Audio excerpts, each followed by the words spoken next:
বন্ধুরা, বাঙালি রান্নাবাটি চ্যানেলে আপনাদের সবাইকে স্বাগত। তো আপনারা কেমন আছেন? আশা করি ভালো আছেন, সুস্থ আছেন। দেখুন, আজকে আমাদের এই প্রথমবার 2.5 কিলো একটা রুই মাছ এনেছে আপনার দাদা। তো সেটা ভাবছি আজকে ভাপা দেবো। তো চলুন মাছটা কেটে নিই।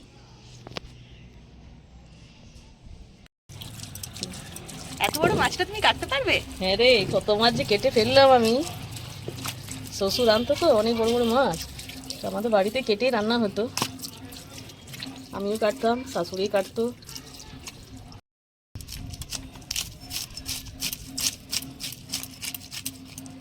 মাছগুলো কি বড় বড়! হ্যাঁ, এই মাছটা কিন্তু খেতে খুব ভালো লাগবে।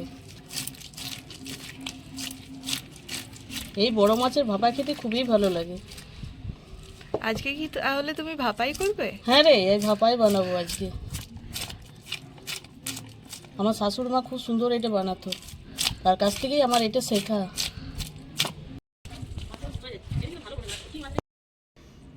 মাছটা কেটে নিচ্ছি। বাপরে,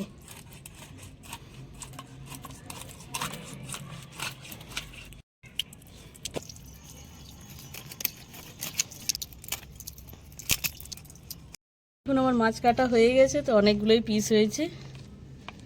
তার মাথাটা আমি এখন কেটে নিচ্ছি। মাছের ভাপার জন্যে আমি এখন মশলাটা বেটে নিচ্ছি। কালো সরষে, সাদা সরষে, আর লাগছে আমার পোস্ত আর কাঁচা লঙ্কা। এখন আমি এটা বেটে নিচ্ছি।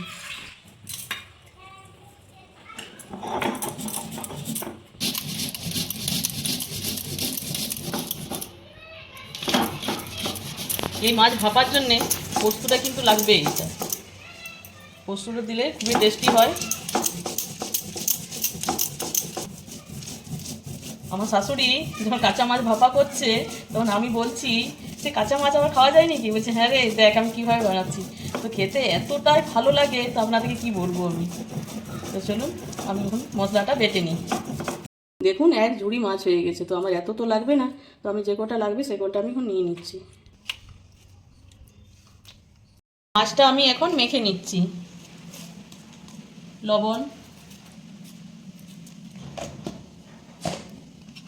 হলুদ গুঁড়ো, সর্ষে পোস্ত যেটা বেটে রেখেছিলাম সেই পেস্টটা দিয়ে দিচ্ছি, সর্ষের তেল, কাঁচা লঙ্কা তো পোস্ত সর্ষের সঙ্গে বাটা ছিল, আমি একটু ঝাল লঙ্কার গুঁড়ো এখন দিয়ে দিচ্ছি। ভালো করে মেখে নিচ্ছি।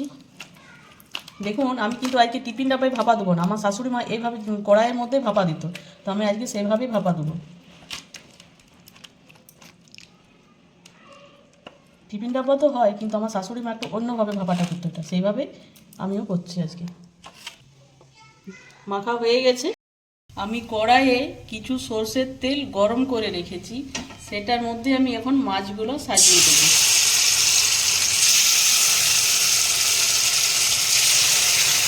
পুরো পেস্টটা আমি এখন ঢেলে দিচ্ছি।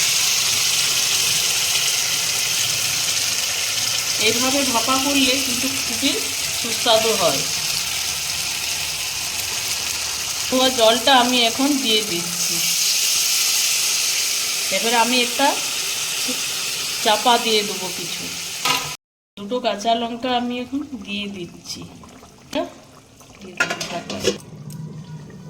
ঢাকা দিয়ে হয়ে গেছে। আঁচটা এখন আমি এখন লো ফ্লেমে করে দেবো। এটা আস্তে আস্তে হলে খুবই ভালো হয়। দেখুন বন্ধুরা, কড়াইয়ে মাছ ভাপা একদম রেডি হয়ে গেছে। তো আমি এখন একটু ধনিয়া পাতা দিয়ে দিচ্ছি। দেখুন কত সুন্দর হয়েছে। খেতে কিন্তু এটা গরম ভাতে খুব ভালো লাগবে। আপনারা অবশ্যই একবার বানিয়ে দেখবেন আর আমাকে কমেন্ট করে জানাবেন। আর চ্যানেলটিকে সাবস্ক্রাইব করে বন্ধুরা পাশে থাকবেন।